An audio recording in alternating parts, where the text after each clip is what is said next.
నమస్తే, welcome to our channel. మనతో పాటుగా స్టూడియోలో సీనియర్ జర్నలిస్ట్ సత్యమూర్తి గారు ఉన్నారు. వారిని అడిగి కొన్ని వివరాలు తెలుసుకుందాం.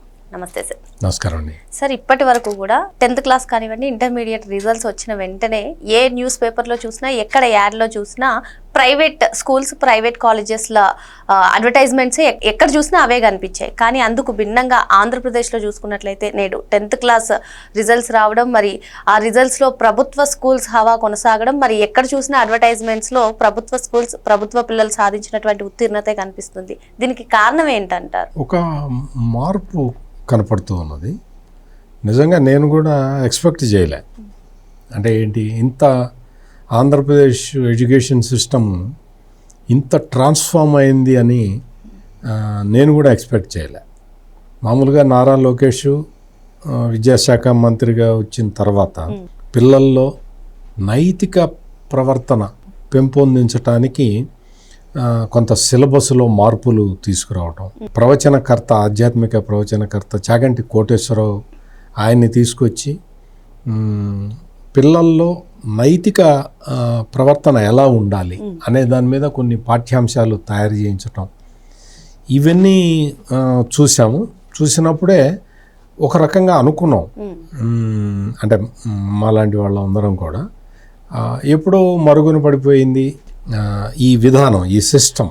ఏంటి, పిల్లల్లో మోరల్ సైన్స్ అనేది పోయింది, దాన్ని మళ్ళీ తీసుకొస్తున్నాడు లోకేష్, ఇట్ ఈస్ గుడ్ అని అనుకున్నాం.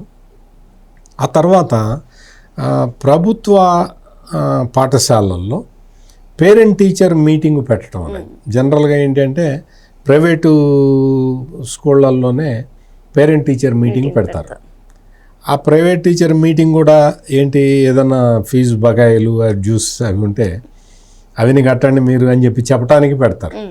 అట్లా కాకుండా ఈ పేరెంట్ టీచర్ మీటింగ్ని, అంటే మీ పిల్లవాడు ఏం చదువుతున్నాడు, ఎట్లా ఉంటున్నాడు, పేరెంట్స్ తోటి మాట్లాడి వాళ్ళకి చెప్పి, పేరెంట్స్ కూడా పిల్లల్ని ఎంకరేజ్ చేసే విధంగా తయారు చేద్దాము అన్న ఉద్దేశంతో మొట్టమొదటిసారి బహుశా దేశంలో ఏ రాష్ట్రంలో కూడా జరగని విధంగా పేరెంట్ టీచర్ మీటింగ్ని Lokesh as a education minister implement చేశాడు. దాంతో ఏమైంది అంటే పేరెంట్స్కి కూడా ఒక రకమైన బాధ్యత వచ్చింది. మన పిల్లల్ని చదివించాలి, చదువుకుంటున్నారు, వాళ్ళ చదువుని మనం చూడాలి.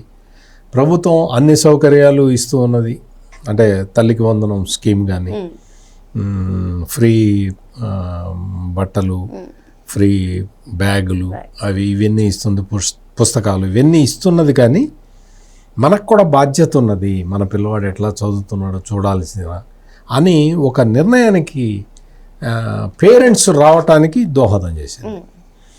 ఆ తర్వాత ఈ రెండు విషయాలు తర్వాత, అంటే నైతిక ప్రవర్తన అలవాటు చేయటం, పేరెంట్ టీచర్ మీటింగ్లో పేరెంట్స్కి కొంత బాధ్యత అప్పగించటం, వీటితో పాటు ఏమైంది అంటే అంతకుముందు జగన్మోహన్ రెడ్డి టైంలో ఈ బెస్ట్ అవైలబుల్ స్కూల్స్ అని ఉండేది. ఆ స్కీమ్ మొత్తాన్ని రద్దు చేశాడు.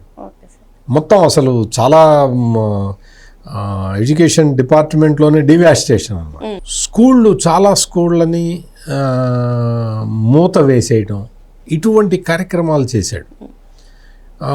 జగన్మోహన్ రెడ్డి అప్పట్లో చాలా గొప్పగా చెప్పుకున్నాడు, ఏంటి, నేను ఇంగ్లీష్ మీడియం తీసుకొచ్చాను, ఇంగ్లీష్ మీడియం తెస్తుంటే వీళ్ళందరూ చూడలేకపోతున్నారు, పిల్లల్ని చేయలేకపోతున్నారు. నువ్వు ఇంగ్లీష్ మీడియం తీసుకొస్తే నువ్వు ఏం చేయాలి, టీచర్లకు ఏమైనా ట్రైనింగ్ ఇచ్చావా, కొత్త టీచర్లను ఏమైనా చేర్చుకున్నావా? ఆ పనులు చేయకుండా నువ్వు ఇంగ్లీష్ మీడియం ప్రవేశపెట్టాను అంటే అర్థం ఏంటి, దానికి ఏమన్నా అర్థం ఉంటుందా? ప్లస్ ఇంకోటి ఏంటి, రాజ్యాంగంలోనే ప్రాథమిక విద్య మాతృభాషలో జరగాలి అనేది రాజ్యాంగం స్పెసిఫిక్గా చెప్తూ ఉంటే, నువ్వు ప్రాథమిక విద్య నువ్వు ఇంగ్లీష్లో చెప్తాను అంటే ఎట్లా? అది అన్కాన్స్టిట్యూషనల్. అందుకని ఇటువంటి బేసిక్స్ కూడా తెలియకుండా నువ్వు ఇంగ్లీష్ మీడియం ప్రవేశపెట్టే ముందర ఏ విద్యావేత్తతో అయినా మాట్లాడావా? విద్యావేత్తలతో ఏమన్నా కమిటీ వేసావా? ఇందులో ఉన్న సాధక బాధకాలు ఏంటో తెలుసుకున్నావా? లేదు.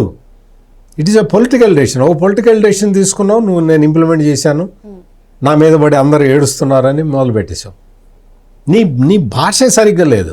నీ మీద పడి ఏడవటానికి ఎవడికి అంత ఇది ఉన్నది? నువ్వు కరెక్ట్గా చేయటం లేదు అని చెప్పారు. ఈ రోజున ఒక్కొక్కటి సిస్టమేటిక్గా చేసుకుంటూ రావటం వల్ల ఈరోజు ప్రభుత్వ పాఠశాలల్లో ఇంత ఉత్తీర్ణత శాతం కనపడటమే కాకుండా, పోయినసారి లాస్ట్ ఇయర్ 81.5% పాస్ పర్సంటేజ్ కనిపించింది గవర్నమెంట్ స్కూళ్ళల్లో. ఈసారి 85.25% కనిపించింది. అంటే ఇది చాలా గొప్ప విషయం కదా. ఇంత పర్సంటేజ్ పెరగటమే కాకుండా లాస్ట్ టైము ఒక 10-15 ప్రభుత్వ పాఠశాలల్లో నో సీట్స్ బోర్డులు పెట్టారు. సీట్లు అయిపోయినాయి. అంటే అంత అటెండెన్స్ పెరిగింది. అందరూ చేరటం మొదలుపెట్టారు గవర్నమెంట్ స్కూల్స్లో. ఆ సంవత్సరం ఏం చేశాడు అంటే విద్యాశాఖ మంత్రి నారా లోకేష్ ఎవరికైతే మంచి మార్కులు వచ్చినాయో ఆ స్టూడెంట్స్ని సెలెక్ట్ చేసి, మీరు గవర్నమెంట్ స్కూల్లో చదువుకున్నారు కదా, మీ ఊళ్ళో వెళ్ళి మీ వాళ్ళకి చెప్పండి, మీ అందరికీ చెప్పండి, నేను గవర్నమెంట్ స్కూల్లో చదువుకున్నాను, నాకు మంచి మార్కులు వచ్చినాయి, మీరు కూడా గవర్నమెంట్ స్కూల్లో చేరండి అని మీ సాటి పిల్లల్ని ఎంకరేజ్ చేయమని చెప్పి పంపించాడు. బ్రాండ్ అంబాసిడర్లుగా స్టూడెంట్సే వెళ్ళారు. అంటే గవర్నమెంట్ స్కూల్స్కి స్టూడెంట్సే బ్రాండ్ అంబాసిడర్స్గా మారేలాగా చేశాడు. ఇప్పుడు ఇంకా నీకు ఇంత రిజల్ట్ వచ్చేసిన తర్వాత, మామూలు ఏదో ఒక చిన్న పల్లెటూరులో చిన్న స్కూల్లో చదివిన ఒక అమ్మాయి ఫోటో టాప్ లెవెల్లో మొత్తం రాష్ట్రం మొత్తం కనపడేలాగా ఫోటో వేయించారు అంటే చాలామంది అమ్మాయిల దీంతో మార్కులు, హయ్యెస్ట్ మార్కులు సాధించిన స్టూడెంట్స్ ఫోటోలు వేసి ప్రకటన ఇవ్వటంతో ఏమవుతుందంటే ఇప్పుడు ఇంకా అంత కష్టపడక్కర్లా, ఆటోమేటిక్గా అందరికీ ఒక మెసేజ్ వెళ్ళిపోయింది. ఆంధ్రప్రదేశ్లో గవర్నమెంట్ ఎడ్యుకేషన్ చాలా వైబ్రెంట్గా ఉంది, సిస్టమ్ చాలా వైబ్రెంట్గా ఉంది. అందుకని మన పిల్లల్ని ప్రైవేటు స్కూళ్ళల్లో చేర్పించి లక్షలు ఫీజుకి ఎల్కేజీ, యూకేజీ, నర్సరీ వాడికే 2 లక్షలు కట్టాలి, 3 లక్షలు కట్టాలంటే ఇంకా నీకు ఇప్పుడు ఇంకా ఆంధ్రప్రదేశ్లో అవసరం లేదు. ఖచ్చితంగా గవర్నమెంట్ స్కూల్లో చేర్పిస్తారు. గవర్నమెంట్ స్కూల్లో చేర్పించటం వల్ల, గవర్నమెంట్ స్కూల్లో చదువుకోవటం వల్ల ఇంత వాళ్ళల్లో ఉన్న ప్రతిభ బయటికి తీసుకొచ్చే విధంగా ఆంధ్రప్రదేశ్ విద్యాశాఖ ఇన్ని కసరత్తులు చేసి ఈ రిజల్ట్ని సాధించింది. ఈ రిజల్ట్ సాధించడానికి వీలుగా వాళ్ళు ఏం చేశారు అంటే దాదాపుగా ఒక 41 స్లిప్ టెస్టులు పెట్టారు. ఆ స్లిప్ టెస్ట్ పెట్టడం, స్లిప్ టెస్ట్లో అతనికి ఉన్న ఏదన్నా తక్కువ, ఇందులో నువ్వు కరెక్ట్గా పెర్ఫామ్ చేయలేకపోతున్నావు అంటే దానికి టీచర్ని అటాచ్ చేయటం, టీచర్ని అడుగు చెప్తారు అని చెప్పటం, టీచర్లతోటి చెప్పించటం, ఈ ప్రాసెస్ అంతా జరిగింది. అంటే ముందర సిలబస్ మార్చటం, తర్వాత పేరెంట్ టీచర్ మీటింగు, ఆ తర్వాత ఈ స్లిప్ టెస్టుల ద్వారా వాళ్ళల్లో ఏదైనా లోపం ఉంటే ఆ లోపాన్ని ముందరే చెప్పేసి దాన్ని ఆ టీచర్లు సాల్వ్ చేసే విధంగా చేసే ఆ మెకానిజం అక్కడ చేయటం. దాంతో ఏమైపోయింది అంటే గవర్నమెంట్ స్కూళ్ళల్లో చదివిన పిల్లలు ఇన్ని మార్కులు తెచ్చుకున్నారు. అంటే 600కి 590 మార్కులు తెచ్చుకున్నారు అంటే అది మామూలు విషయం కాదు. మీకు మౌలిక సదుపాయాలు కల్పించడంతో పాటు విద్యా వ్యవస్థలో ఏంటి అంటే టీచర్ల రిక్రూట్మెంట్ అనేది చాలా ఇంపార్టెంట్ కదా. లోకేష్ విద్యామంత్రి కాగానే దాదాపు 16,000 మంది టీచర్లని మెగా డిఎస్సి తీసుకొచ్చి చేర్పించేశాడు.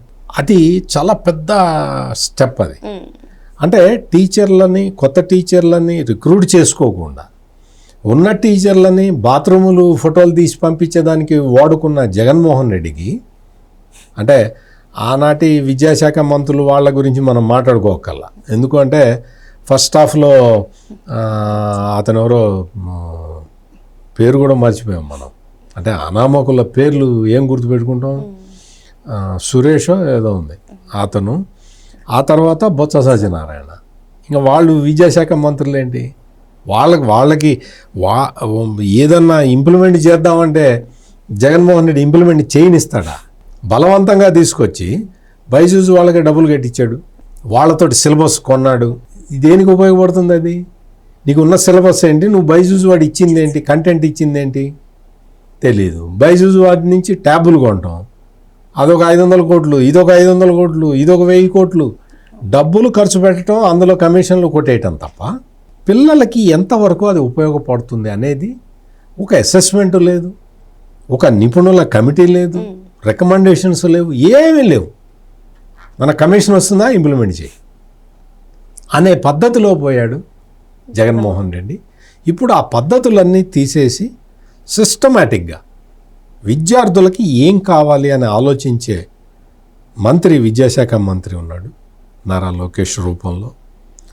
విద్యాశాఖ మంత్రికి ఆయన ఆలోచనలు ఇంప్లిమెంట్ చేసే ముఖ్యమంత్రి ఉన్నాడు నారా చంద్రబాబు నాయుడు రూపంలో. ఒక మంచి ప్రభుత్వం సాధిస్తున్న ఈ ఘన విజయాలను చూసి, అంటే మొత్తం దేశవ్యాప్తంగా ఉన్న ప్రభుత్వ పాఠశాలల్లో వాళ్ళందరూ కూడా ఇప్పుడు నేను అనుకోవటం అయితే ఆంధ్రప్రదేశ్కి ఇంకా వాళ్ళు వస్తారు. ఇక్కడ ఎట్లా జరుగుతుంది విద్యాశాఖ మంత్రులు వాళ్ళందరూ కూడా వస్తారు. ఇంత రిజల్ట్ ఎట్లా సాధిస్తున్నారు, మీరు అనుసరించిన విధానం ఏంటి అని కనుక్కోవటానికి ఖచ్చితంగా ఆంధ్రప్రదేశ్ అనేది విద్యా రంగంలో ఒక మోడల్ స్టేట్గా మారిందని చెప్పొచ్చు.